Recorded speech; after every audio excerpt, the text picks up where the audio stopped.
Welcome back, everyone. This is Dave from Core Productions with my co-host Stacie here to talk about the original Quantum Leap, Season 3, Episode 20, Heart of a Champion. The episode's description reads as follows. Sam leaps into a wrestler who must convince his partner/brother to quit due to a heart problem. The episode was written by Tommy Thompson, and the episode was directed by Joe Napolitano. And the funny thing about that is the two of these are actually best friends, or they were before Joe unfortunately passed away. Okay. That's a little tidbit I learned from Jessie Thompson. That would be the daughter of Tommy Thompson. I've since lost touch with her, but that is something that she told me before that happened, so that's cool.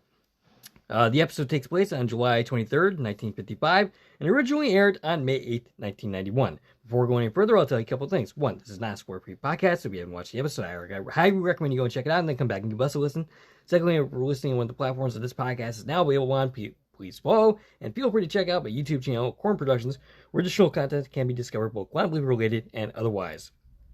If you're already on my YouTube channel, please like, share, and comment, and subscribe to our channel. All right, so shout-outs this week. All right. I'm going to take a drink of water first. Oh, my goodness. Yeah, I seem to have lost my voice all of a sudden. All right. Wow, okay. So, Ashley Wright. He'd been away a while. He's been busy doing his own thing. But he raised an interesting question, and that's why couldn't you, after a leap is finished, go back to the beginning of the leap? He could show up at an earlier point and be like, Sam, this is what we actually learned, so don't screw up this way.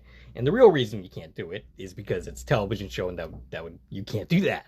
But what would be a in-universe explanation for that? Yeah, so within the rules that they've set up in this universe, the Project and the Leaper are moving together linearly. Okay? So that's why the observer can't just go whenever they want. They can only go to the same, in space time that the Leaper is. So if an hour passes for Sam, an hour passes for Al. He can't skip that hour. Okay, so that actually works in the original Quantum Leap, because you have the Leaper in the waiting room. In the new Quantum Leap, though, there is no waiting room. There's no waiting room, but there's still the concept that time is passing. Time is passing for all of the characters equally. Gotcha. So they can't just lock on to, episode 6 version of Ben, and then episode 12 version of Ben, and then episode 17 version of Ben. Because if they could do that, right, it would be really confusing. Yes. If they could do it, they'd kind of have to do it more often. Right. Well, it'd be super confusing, and it'd make things too easy, I think, if you could just go reset things all over the place. You wouldn't actually want them to do that. I'm just kind of curious as to why you couldn't. Because they're moving linearly. Okay. And that's just the way time travel works in this universe. All right. Sounds good. They haven't ever presented the concept that they could do that. So we're going to assume that they can't do that. All right. So Alpha said that as soon as I mentioned the name James Soylent last week, his mind immediately went to Admiral Jarek of Star Trek Next Generation. And that was the Romulan episode that he was in TNG. And that was like a season 3 episode. So thanks for that. Oh, and I didn't put this in my notes, but Damian Liu, he commented a while back on a original series episode that I did way at the beginning. Okay. And he just commented on a secret history of the new series. So he's actually watching both. So if you're listening to this podcast, Damian Liu, welcome to the channel. This is my first opportunity to shout you out. All right, so last week, I mentioned there were 4 episodes that I came into the season not particularly liking. Right. And I didn't quite remember what those episodes were. But you looked it up? I did. Okay. So one of them was Miss Deep South. Yeah. Private Dancer. Mm-hmm. Southern Comfort. And Heart of a Champion. Sounds like you don't like the South. Maybe, I guess. I mean, maybe that is my issue. But what's really interesting about that is 3 out of those 4 episodes were Tommy Thompson efforts. Yeah. So he likes the South. I guess so. So name them again. Miss Deep South, which obviously is in the South. Right. Private Dancer. That's New York. Southern Comfort and Heart of a Champion. In the South, and this is in Georgia. That's the South as well. Now, Miss Deep South. Yep, that one improved upon rewatch for me. I mean, the things that annoy me about that episode still bother me, but it's anchored by a really great Scott Bakula performance. There's the great balls of fire sequence. That's pretty cool. Mhm. And how that episode ends is really kind of touching, where Sam's genuinely happy to win the contest. Right. Private Dancer, we talked about that episode. And I'm not sure, I don't remember why I didn't initially like it. I couldn't tell you, I didn't have a reason for it when we were doing that episode. But watching it again, I think some of I remembered it wrongly. Like, I thought there were some aspects of the episode that were really problematic, and they still existed, some of those things. But upon rewatch, some of those things were a lot less severe. Yeah. Specifically related to how Sam interacted with Diane in that episode. Right. Southern Comfort, we came at it from a more mature perspective. Right. Like we're... I mean, all three of those episodes Yeah. that you were just discussing all, focus around Mhm. those kind of situations. Right. So maybe that's the common thread there. I- This one doesn't fit Heart of a Champion, but And it is the one episode that I did my homework. I watched that Someone Opened Their Legs, Ben. okay. It's the one episode that does not improve Not me. at all? Maybe a smidge. Okay. But it's still not an episode that I care about. Now, we talked extensively last week, that there's something for everybody Right. in this Quantum Leap, show.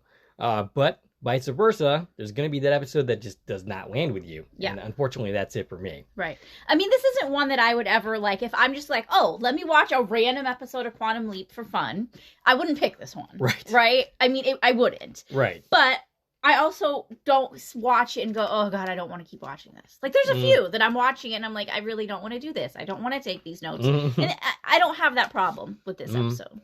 So I guess my main problem is I am not a WWF fan. I mean, that's fair enough. When I was a kid, I didn't like the WWF. As an adult, I still don't like it. Yeah. I mean, so I can see where someone would enjoy this episode if they were a fan of that. Right. Also of Tyler Funk, who, was a big star back then. Terry Funk. No, I think it's Tyler Funk. We gotta look this up. Yeah, let's do it. On the move. All right, so while you do Because that, one of my comments in my notes was I like the fact that they named Sam's character Terry. Really? Okay. So while you're looking up, I'll just keep talking. So basically, my other problems with this episode is I don't really like Jerry Bosworth's performance. He's the one who plays Ronnie in this episode. The brother. Yeah, the brother. Okay. I don't really particularly... and I just feel like there's too much focus on the silly subplot of the episode. The Tyler, or maybe Terry. Okay, so Tyler Funk is the name of a internet personality, an influencer, as well as a Indiana State University football coach. Okay. And if I look up Terry Funk, there he is. You get the pro wrestler. Okay, so Okay. Terry Funk. So I was right. So if you're a fan of Terry Funk... And it shows, how much you are not a wrestling fan. Right. If you're a fan of Terry Funk, then I can see why you would enjoy this episode. In fact, he was brought in to, increase ratings. Right. I mean, you can tell. No, okay. As a kid, I'm watching this the first time. I'm sure I had no idea who Terry Funk was and that he was actually a wrestler and what the gimmick was here, right? But knowing that, now looking at it, you can see, obviously, this is a gimmicky episode. Right. They brought in a wrestling star to play a wrestler in an episode that wasn't himself. Right. And it's a guest star. Mm-hmm. It's the whole episode was written around, yay, we got this guest star. What can we do with them? Right. And, I can see how that would be fun if you are a wrestling fan, if you're a sports fan in general. I've said many times, all of the sports episodes are kind of, a little boring for me because I don't like sports. In this specific case, I don't like the WWF because it's not real. Well, it's fake. Right. And they know that. Wrestling is a real sport. Oh, it just is. not the professional No, version that's of what I mean. The WWF Yeah. version. I don't even think it's called the WWF anymore. I'm not sure what it is WWE called. has been for, I think, 20 or 30 years, Dave. Okay. And that's why they changed it. Right. They changed it to E, which is entertainment. Okay. Because they're acknowledging, we're not saying they're actually 20 to 30 wrestling. years. That brings me back to about 10 years old when I decided I didn't like the WWF. So, yeah, that tracks. But now this was before any of that, right? Right. We're in 1955. I don't know when WWF started, but we weren't there yet. yet. No. So they're in the Georgia Wrestle-a-thon is what they're in. but it looked like, it's a similar setup to WWF. Oh yeah.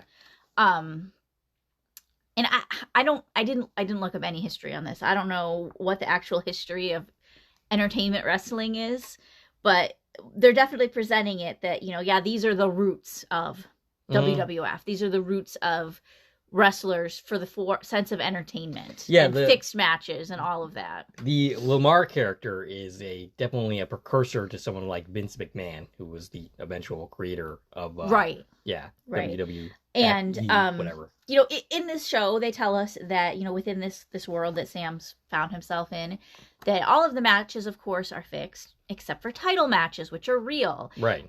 And I don't think in WWF, WWE, I don't think even the title matches are real. I'm pretty sure it's 110% scripted. 120%.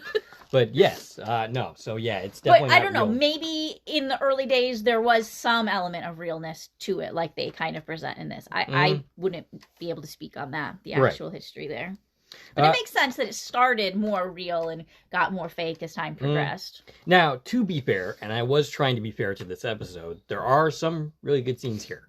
I just kind of feel like the problem is that I want it to be a different episode than it actually is. I kind of wanted to spend more time with the drama between the two brothers instead of the silly subplots that we get here.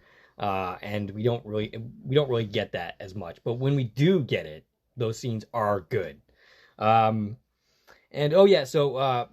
although watching someone up there like Sven didn't improve this episode, watching this episode definitely improves that one. Okay. In my mind. It does it in reverse. So you were able to see what I was saying about how this is a better episode to mirror to that than the boxing episode. Yeah, Indecent Proposal. No. That's next episode after. The right-handed guy. Right-handed, no. Yeah, yes, the right-handed guy. Yep. So, when we originally covered Someone Up the Like Sven, we only talked about Right Hand of God as far as original series episodes. Yeah. Which, that's the boxing episode. There's a religious reference in the title. Yeah. It seems obvious that that's the connection, right? Right. And, as far as, we get the shadow boxing. Like, that's works, right? That's comparable to that episode. But the entire plot of the episode is way closer to this. Yeah, we got the Heart of a Champion. We got the sick brother who needs help. I think in that case he was mentally. It was he had PTSD and he was going to commit suicide. Right. So in either way, it was the Leaper their goal was to save the life of their brother. And to do so, they had to win a title match of their respective ring sport. And they also had the girl. Right. They both had the girl. They both had a thing going with the girl of their opponent. Now, obviously, very different circumstance. And Someone Up There Likes Ben, it's literally they have a relationship and he gets the girl at the end. Right. And in this show, obviously, that's very, very not the case. In the new series, that plot line was pretty underdeveloped. In this case, in this episode, it was just annoying. But so I think all in all, someone Up There Likes Ben is actually a better episode than this. Yeah, I definitely feel like Someone Up There Like Ben. I feel like they took Heart of a Champion. They took the Right Hand of God. Kind of combined. They added a dose of PTSD, and they made a great episode of television. Yeah, absolutely. I mean, it's funny when watching that episode. I had flashbacks to our discussions on that episode. Yeah. Like, for instance, the whole Beth and Janice thing. Yeah. Where she literally lets her 70 to 80-year-old mother fall to the floor after drugging her. I remember, I had an amusing time watching that episode, specifically because I remember our conversations on it. And at the time, I was like, it's not one of my favorite episodes, because it's a sports episode, whatever. Right. But... And I agree with what you said, watching this and then seeing it again and then kind of just comparing everything and mirroring it and looking at it in a general bigger scope. Yeah, I appreciate the episode. Yeah. And I know Sam at Fate's Wide Wheel, that's their favorite episode. Someone Up There Likes Ben. Someone Up There Likes Ben. Okay. That's their favorite episode, at least of season 1. I'm not positive if their opinion has changed. But speaking of Georgina Riley. Yeah. Janice. She actually just recently did an interview with Sam. Oh, okay. Cool. And talked about that scene. of, having to just let Beth fall to the floor. And what did she have to say for herself? She said she thought it was pretty harsh. And she commented, similar to what you and I have said many times about that scene is, when she was filming it, she was like, shouldn't I help her to her chair? Right, yeah. Oh. And I was like, yeah, that's what we said. Right, pretty much. So if you haven't checked that interview out, go check it out. I'm definitely gonna now. That just released a week or two ago, I think. Okay. Oh, cool.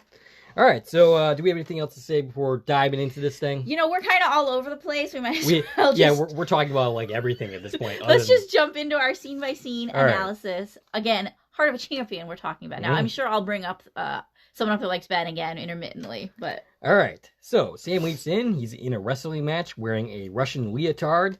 He's being pelted by things. He's told by his brother to tag him in. His brother, played by Jerry Bozzard, who only has 9 credits to his name and nothing since 1992.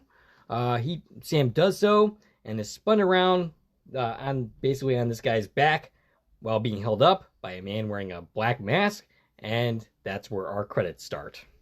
After we come back, Sam is still being spun around. He's told by his mother to get up after he falls to the ground. His mother is played by Angela Patton. She has 96 credits for her. And she's probably the only person in this I really recognize. Yeah? I recognize her right away. She's in Groundhog Day. Of course, yes. That's exactly the one. Yeah. And, we should do a rewatch of that one. Groundhog Day is a great one we should cover. Because, it's time travel-ish. Yeah. Time travel-esque. Yeah. She was also in an episode of Sliders that I instantly recognized her from. The one, I think it was called The Chasm.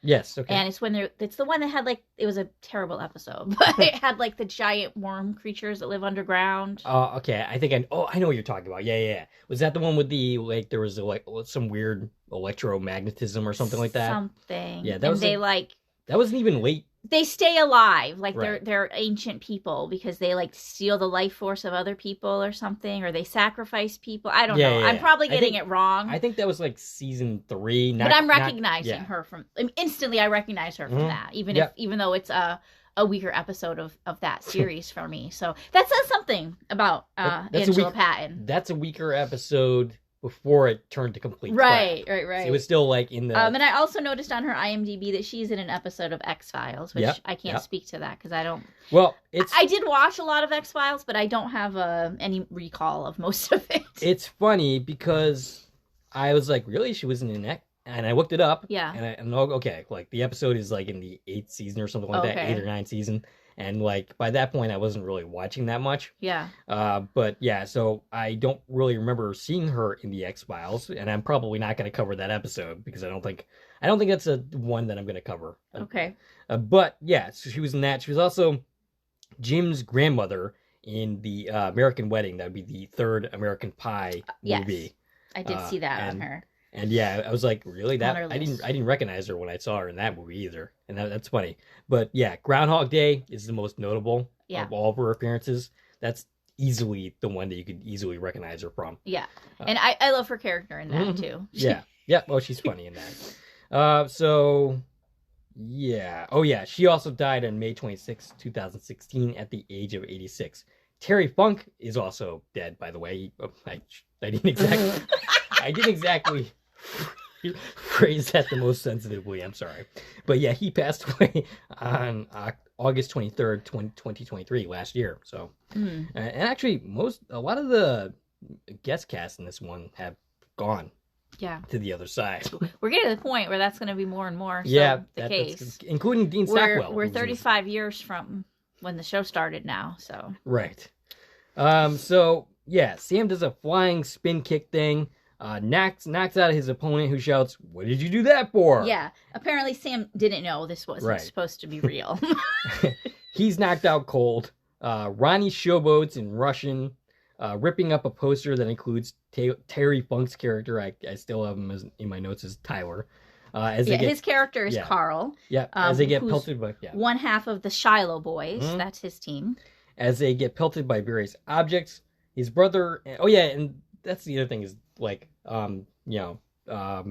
Ronnie is talking in a fake Russian accent. Right. Sam definitely is not. He doesn't know what's Right. going on, right? Right. So let's think about that for a second. Right. The leap in. Mm-hmm. Sam was just in the electric chair. Mm-hmm. He thought he was going to die. Right. And all of a sudden, he's a Russian wrestler. Right. In the ring. I mean, I guess this is a better situation than the one you just left. Yeah, but, it's fun to,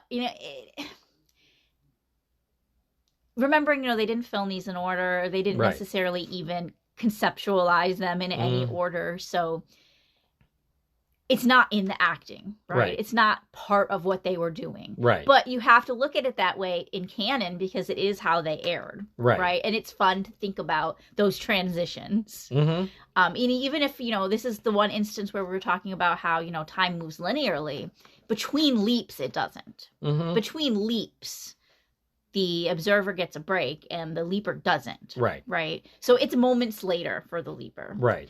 So it's always fun to just kind of look at that transition. Like, where were you? Where was your headspace? And now where are you a moment later?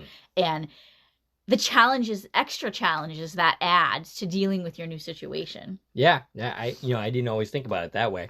But, it makes sense to air a lighter episode after the heavier episode that was The Last Dance before an execution. Yeah, and they do that. They do that a lot, which it works for that reason. But I still think what Adam had suggested of running shock theater right after Last Dance before an execution that would have been a cool transition. That is a missed opportunity for sure. Yeah. Okay. So they're characters, which again Sam doesn't know any of this yet. Right. They're the Battling Ruskies. Of course, they were just declared the winners of this match, and their stage names are Ivan and Nikolai. Mm-hmm. So as far as Sam knows, he's a Russian named Nikolai, and they're eating this poster, and he's like, what the heck am I getting into now? Right. So he ends up passing Terry Funk's character, and, he vaguely threatens him, and then he goes into the locker room, and then that's at the point where he realizes that his brother is not, in fact, Russian. Right, because he drops the accent. Yeah. And he says something, and his brother is very amused. And this is one of the few times that I actually liked Jerry Bosworth's performance. It was kind of, this moment was kind of amusing and well played. Ronnie asks about the move he did in the ring, and Sam says he invented it. His brother suggests letting everyone know the next time before he ends up inventing a new move, because Lamar, the top guy, the guy who's running this thing, the promoter, likes matches to go on for longer than a minute and 8 seconds. Right. And this is where we also learn that all of the matches are set except for title matches. He goes on to, you just said that. Okay. We get an early hint that not all is well with Ronnie when he basically starts doubling over. He's, kind of clutching his chest a little bit. He claims it's just because of all the excitement. And we learn later that this is an ongoing thing that he's basically been totally ignoring. Right. Lamar comes in with their mother, who's apparently their manager. Yeah, their manager, mom, her name is Lottie. And Lamar is not happy. He's played by Don Hood. He had 73 appearances for him, including Ed Wood and Highway to Heaven, which I found interesting because this is kind of a similar series to that. Highway to Heaven, Quantum Leap, they're kind of sort of similar in that the Landon character went around, helping people. He didn't travel through time, but he, helped people in their lives and so on and so forth. So Don Hood passed away on March 22nd, 2003 at the age of 62. The mother suggests that Sam was just trying to make a point that they are ready for a title bout, which doesn't make Lamar any less angry. Right, because that wasn't in the script. That's not what you were supposed to do. Why are you going and kicking our stars? Right. Ronnie asks, well, what damage did it do? And then at that point, the other wrestler comes in, and he apparently has a mild concussion, so that's the damage. Right, and now he can't wrestle tomorrow in the match they were supposed to do tomorrow. Which was supposed to be against the Shiloh boys. No. No? They were actually, it was the Mongolians that were supposed to. Right, they were a lower tiered match for the next day. It was a different team, the Mongolians, that were supposed to go up against for the title. Lamar says, hey, look, you guys have to wait your turn. He's already signed the Shiloh boys and to fight the Mongolians, I guess, in the title match. Right. But Ronnie tells Sam to cheer up, little brother, and I did like that little moment. Yeah, he says little brother. We get a little brother. Yep. And we also got that in Someone Up There Likes Men. Oh, We yeah. actually got 2 or 3 little brothers in that one. Oh, yeah, yeah. Because in both cases, the Leaper is the younger brother Right. of the brother. And of course, this is a direct parallel to the Vietnam episodes, the Leap Home Part 1 and Part 2, Right. where Tom calls his brother that. Yeah, every time we get a little brother line, you have to know it's on purpose, right? Right, yeah. Like, it has to be. Mm-hmm. Yeah, so to cheer up, at least they won this time. Sam starts to undress, and he's greeted by Mrs. Shiloh. He tries to get her to leave, but she continues to flirt, very obviously, and makes him fall into the locker. And then Carl Shiloh comes in, he's the Terry Funk character, and threatens Sam a little, and she ends up escalating the situation. She gets him to leave, but not before he pushes Sam back into the locker, and he bashes his own head with the locker door. Yeah, he rips off the locker door, Yeah. smashes on his head. I think he missed the point that this is fake, too. Right.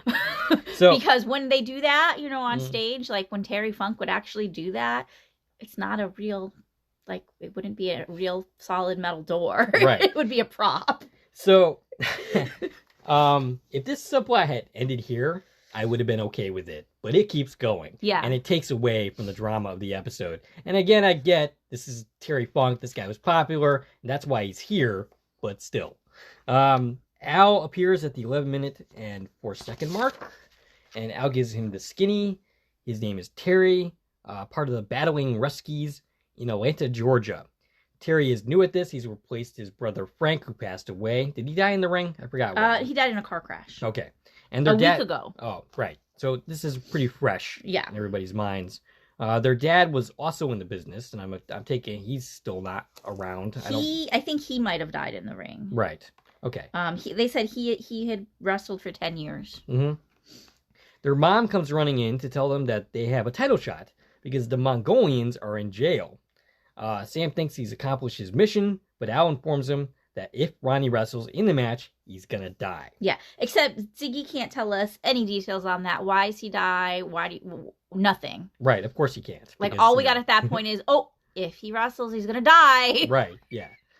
So Al goes back to the project to figure that out. And in the meantime, basically just keep him from out of the ring. Yeah, sure, that'll be easy. At a restaurant, Sam and Ronnie talk. Ronnie's talking about a new move, the sleeper. Sam tries to suggest that maybe they aren't ready for this. Suggests that sometimes you just got to do what's best for yourself, which is not an argument that convinced Ronnie any.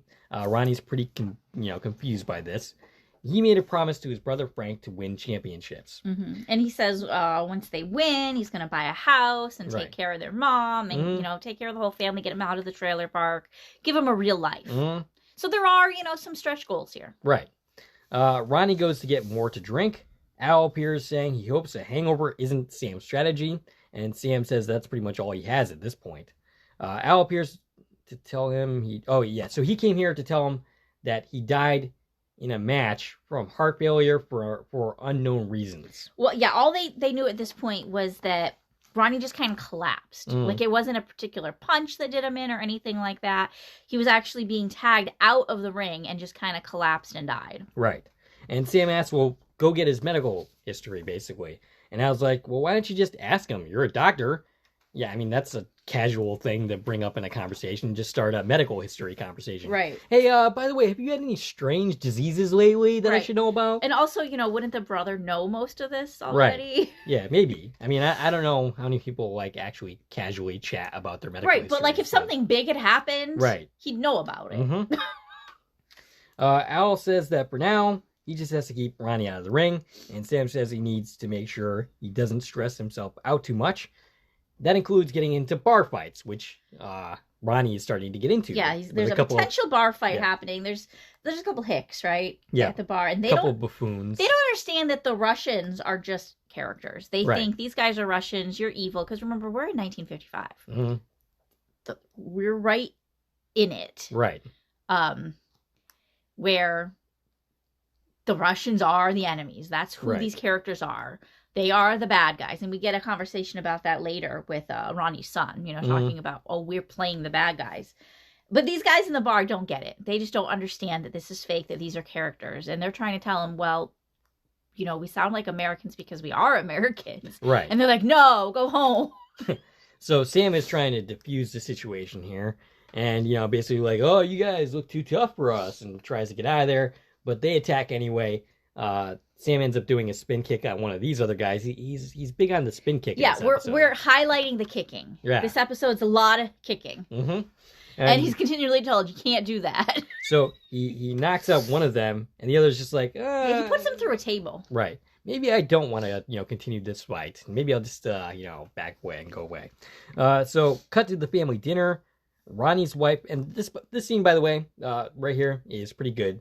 Ronnie's wife and his son and their mother are all there. Ronnie is bragging about the bar fight. His wife is not impressed. And, watching the scene, I have to wonder how these two even got together in the first place. Because, correct me if I'm wrong, but Ronnie was always in this business? Probably. Yeah. Yeah, because he was the younger brother of him and the dead brother when they were the team. So if she has this much disdain for that business, then why did they ever get together in the first place? On the other hand, to play devil's advocate to my own point, when you have a kid and get married, that tends to change how you think about things. Right. So, maybe she was cooler with it when they first got together. Mm-hmm. And, it's fake, right? So it's safe. Right. And then, as we're getting... this is their first shot at a title match. Right. Which means this is the first time they've ever actually had a real fight. Mm-hmm. It means every other fight was staged. Right. He's an actor. Right. That's who you married. Mm-hmm. Not, somebody who is a fighter. Right. They're just a play fighter. So maybe it's getting more real now is why she has a problem with it. He's also suggesting that he could take care of himself and that she would know that if she had watched any of those matches. So he's not even pretending. He's basically suggesting to his wife that he actually is this athlete who can do all this stuff in this scene. Yeah. And the wife, her name is Mira. She's played by Susan Isaacs. And she is alive. She's also in the episode The Last Gunfighter. Oh, yeah. Okay. I didn't look into her that much. She's the kid's mom, Sam's daughter. Okay. All right, Sam's host's daughter. I didn't realize it. Okay. I didn't look that deeply into her. Okay, so that's cool. Yeah, that's all I recognized on her. So I was like, oh, because I looked at her and I was like, I recognize her, right? Right. And I'm like, is it just from this episode? I was like, oh, it's from that other episode. That's what I recognized her from. The only reason I looked at her page at all was to see if she was still alive. And she is, so good for her. Basically, she thinks it's time for her son to go to bed. Ronnie starts to take him away, and he starts to have another episode. Which he completely downplays. And after he leaves, his wife reveals that this has been an ongoing thing. Right.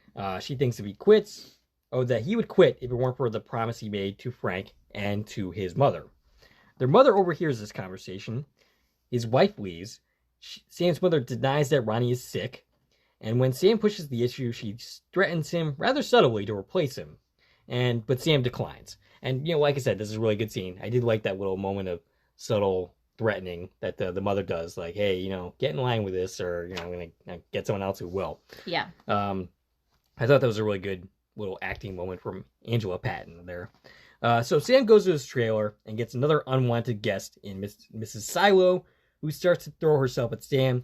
This entire scene is incredibly irritating. I wish they just cut it out of the episode, but this is the whole point, was to give Terry Funk a chance to show his big wrestling muscles. To literally chew the scenery, which is what the scene was like. So after Sam grouses that he can't believe... Oh, yeah, okay, no, that's after that. So, yeah, Carl comes in, ripping the door off, trying to get to Sam, and eventually ends up knocked out. Sam escapes through, what's it called? Like a skylight type thing? Something like in the ceiling. Yeah. Out the ceiling he goes. And Terry's character, Carl, he basically... knocks himself out in the process of just Tasmanian deviling his way through this trailer. And so basically Al ends up saying that this is how Mrs. Silo gets her jollies off. Yeah, this is foreplay for them. Right. This is what they do. They come and they beat up guys. So I don't know how they're not in jail, for starters. But after it's this 1955. Okay, I guess. So after the scene, Sam's like, I can't believe she set me up like that. And according to Al, that's pretty common. Is it? Is this common? Is this something that actually happens in real life? I think he meant it was common for them. Okay. Because they do this. Oh, I thought he was implying go. that this was a common thing that women do all the time. Get their I husbands to beat people up. Maybe it was. Maybe. In 1955, there wasn't a lot of entertainment. I guess. You have a point there. So Sam decides to talk to Lamar, and they do so over drinks. Sam wants the match canceled, which Lamar is not keen to do so. He thinks this is just nerves. But he convinces Lamar to have Ronnie examined because he might be liable if something does happen in the match. He's trying to tell Lamar, like, hey, I think Ronnie's sick. I'm worried about him. And Lamar's just not getting it. And I don't blame him. Like, what are you talking about? I mean, like, Sam's efforts in this episode are not actually all that good.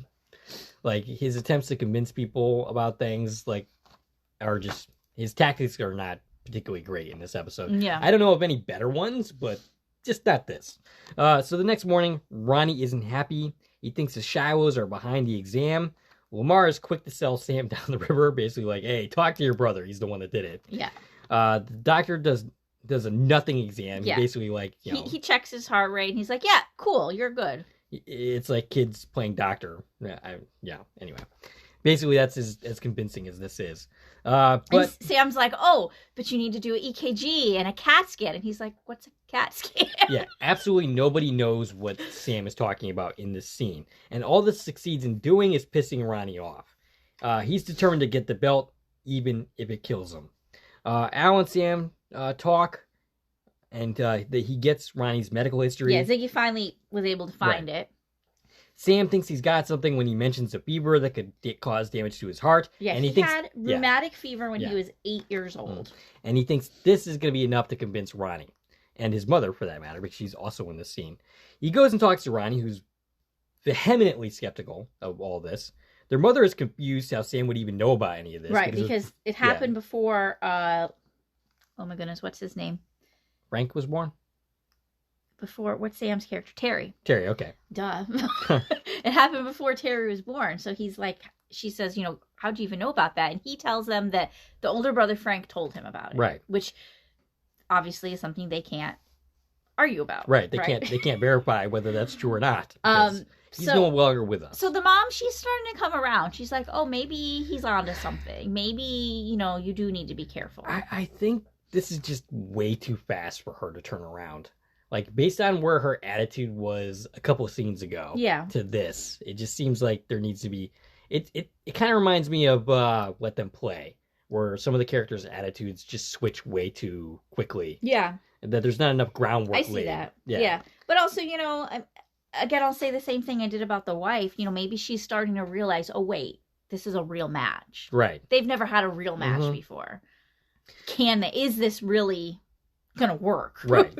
She says she doesn't want to lose another son, like she lost her husband, but Ronnie refuses them both, telling them that he's going to get into that ring with or without him. Sam comes up with a plan the next day. He goes into the match and doesn't tag out. He makes a deal with Ronnie. They win the match. He will get a full checkup, full physical examination in a hospital, and Ronnie ends up accepting this deal. Lamar comes in and laughs at Ronnie's bravado about the possibility of winning this match, saying, you can't win this because they are Russians and they're the bad guys and they can't win. So even though this is a title match, he's like, I'm fixing the game because obviously you can't win. The only reason you're coming and doing this match is because the real guys that we're supposed to do it aren't here. Right. And, we still have to broadcast something. Right. But basically he's like, there isn't a title match. It's just another play match. Right. So Carl comes in. Seemingly defending Ronnie's arguments. Yeah, he agrees with Ronnie. Like, hey, this is a title match. Right. Everybody deserves an equal chance. But really, he's saying, I want to actually beat you up. Right. I want the opportunity to beat the crap out of you guys. Because I didn't get to do it last night. Right. And he threatens Sam some. And he says, like, yeah, see you in the ring, son. He even goes as far as saying, like, we'll battle to the death. Right. Like, what? Yeah. Who's allowing that conversation even happen? Yeah, Carl should be a little bit concerned here. Ziggy gives 73% odds that Carl is going to kill him. And Al tells him, basically that he can't do this. But Sam asks what Ronnie's odds are if he doesn't, which shuts Al up. Yeah. So Ronnie offers to start, but Sam waves him off. He starts in his place, and the match begins, and it goes poorly for Sam for a while. And oh yeah, that's the other thing. At first I was like, wait, where is Carl's partner? Because at first I didn't see him at all. There. He is there. You just have to look for him. Yeah. But he's not like an actual character in the episode that you don't actually like see We him see at this all. whole montage of clips from the match, and I do think the partner was in one or two Yeah, of them. I did see like that. They visually showed us that the Shiloh boys were switching out like you're supposed to do in a tag team match. And Sam is refusing to let Ronnie play. Ronnie's like, tag me in. And Sam's just like, nope, I'm not letting you in. Right. Which of course is ridiculous. How is Sam standing up to these two really fit real like wrestling dudes? Right. It's silly. And we find out that this has been going on for over an hour. Right. And at this point, Sam decides to use the sleeper move. Right, which Ronnie had suggested earlier, like the brand new thing, the sleeper hold, which Sam knows because that's not a brand new thing, right, for him. And this seems to work. Sam wins the match, and everybody celebrates. And even Lamar is celebrating, even though he's basically told them that you can't win this match. Right. I think he was actually impressed. Yeah. I mean, we never hear from Lamar again. We only see him announcing the match. We don't actually get his perspective on anything ever again. But yeah, the battling Ruskies won the title. In the locker room. And the crowd is very upset. They're booing and throwing things. Of course they are. So Ronnie is not happy either. Yeah, he's pissed off that he was never tagged in because, like, you didn't let me play. We got the title, but I wasn't able to be a part of it. Like, he's thinking that his brother's being selfish. Right. He's like, I don't know why you did this. And Sam says, you will after you go to the hospital. And Ronnie starts to object, and Sam plays him off. Hey, wait, look, don't make me put you in a sleeper hold. Like, a deal's a deal. Go and do this. And according to Al, he gets medication for his heart. He never wrestles again, but his son does in the Olympics. Yeah, he wins a silver medal in the 1968 Olympics, which means real wrestling. Yeah, exactly. It's not like the fake wrestling. So he went on to actually do wrestling as a sport, as opposed to WWF-style wrestling. The Shilohs come into the locker room. Mrs. Silo yells at Sam. Yeah, Sherry tells Sam off completely. And he lines himself up to give her a big kick in the butt. Again, kicking. Right. And then he ends up leaping, and that is where the episode ends. Yeah, I can't imagine that would fare very well for Terry when he leaps back in mid-kick. Like, you know, I mean, even in 1955, I'm sure kicking a woman like that, you know, over, would not fly. Yeah, I mean, Carl's pretty beat up, but he's still going to come and beat on you when you kicked his wife. And I would say he would deserve it, except that the real Terry doesn't. Because he had nothing to do with it. Exactly. So one thing, watching this again, that I was a little like, well, it was too easy that Sam was able to not only survive, but win the match. Right. Against these two men. Without being able to use his kicking. Like, we know Sam can defend himself with his kicking. Yeah. He's done that a lot. Ever since Another Mother, he's been kicking. We learned that that's a skill he has. But he's told he can't do that in the ring, and he doesn't. Other than, at the beginning. Right, yes. But for him to be able to defend himself and win the match, wearing out these two men taking turns without him taking a break, it's pretty implausible. Right. And what is missing from this episode is Sam prepping for this match.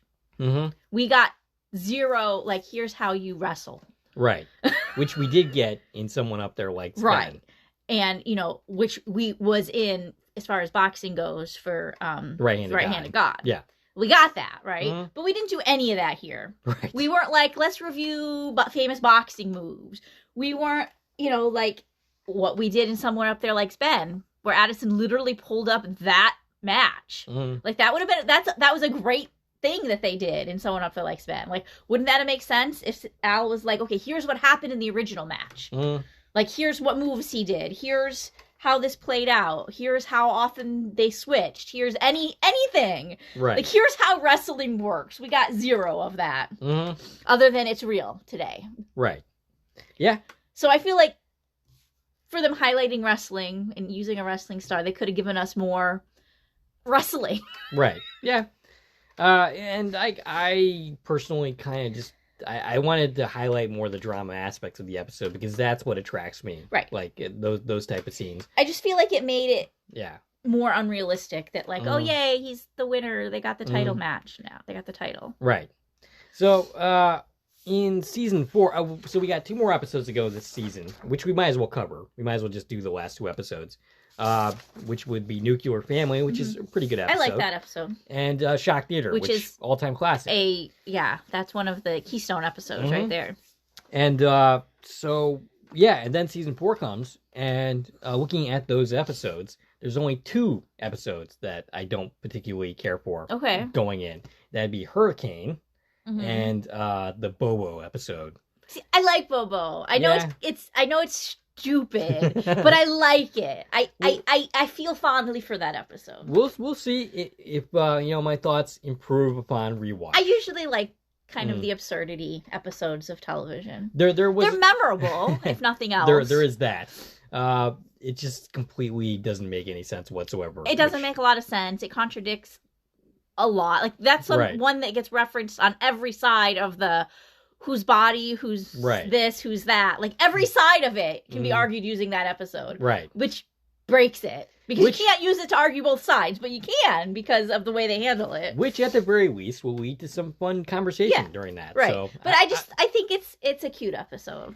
I like seeing Sam in a diaper cuddling up with the other chimp. What's her name? I forget her name. I don't even remember. The girl chimp. Yeah, I don't remember. I couldn't tell you. The other episode that, as a kid, I completely despised was Dreams. You remember that episode? It's basically the Dreams. Is that the one where he's having flashbacks of the guy's dead mother? Yeah, I didn't like it because it just freaked me the hell out. That one was never. Yeah, that was always pretty low on my list. That one. But I mean, I've seen it since, and my appreciation for that one has improved. I think that's one that was forgettable for me. Like on a rewatch, I'm like, wait, which episode is this? When I saw that as a kid, it freaked me the heck out and gave it definitely had a scary tone to that one. So yeah, but there's a lot of great episodes in season 4. Oh yeah, absolutely. I think the further we get in this series, the more strong episodes we have. And you know what's really funny? I was looking through the scores on the Internet Movie Database, which in themselves mean nothing, because one person could rate the episode. It doesn't get. It's not like Rotten Tomatoes, and even that can be skewed. But it seems like there's a lot of lower rated episodes in season 4, and I'm looking at them. Like Moments to Live, for instance, has like a 6.9, which is lower than the other episodes. I'm like, well, that was a pretty good episode. Like, what do you have against that? I can see that being looked at as kind of a corny episode. Yeah. I mean, again, we cross all genres in Quantum Leap. Yeah. We take every single genre and beat it up. Right. So in this case, it was literal. There's going to be things that everybody doesn't like. Right. And for me, that was this episode. And then there's those episodes that pretty much everyone can agree, like, oh, those are the ones. Right. Like Classics. Shock Theater. Yep. Generally, most of the season finales and premieres are those episodes. Right. All right, so do we have anything else to say about this episode? I think we covered everything in my notes. Okay. In general, it was a sports episode. Right. You don't care for those. I don't care for that, but, I thought it was fairly well done. There was a great, ensemble cast, and I think they did what they could. So this is one of those episodes that we kind of were a little more sharply divided than usual. We usually were a little closer together. Yeah. In our I'm opinions. definitely, again, it's not one that I'm going to say I love or anything like that, but I think it was okay. It was a fine episode. It was okay. All right. I'm just remembering, that you had someone comment that we say that a lot. Yes. Yep. Yeah. Ashley Wright. They can't all be the best episodes. No, they can't. We have to be a little selective about which ones we're claiming are our favorites, right? Otherwise, if we're always like, yeah, this is the greatest episode ever, then we lose all credibility. All right, so Stacie, can you reach that? I can reach on Twitter, X, Instagram, and Threads, and the new Al's Place Forum app. Oh, yeah. At TVN Coupon Talk. If you like this video and want to support the channel, there are a number of ways to do so. You can join one of my Corn Productions Facebook pages. You can buy something from the Corn Productions store on Zazzle. You can follow me on Twitter at Corn Productions. You can buy me a coffee, which is a new way to support content creators such as ourselves. You can become a member of this channel for 99 cents, and that's a pretty cool thing, new thing that we're doing. And, of course, if you can also comment, and subscribe to my channel. This is Dave from Corn Productions, signing off.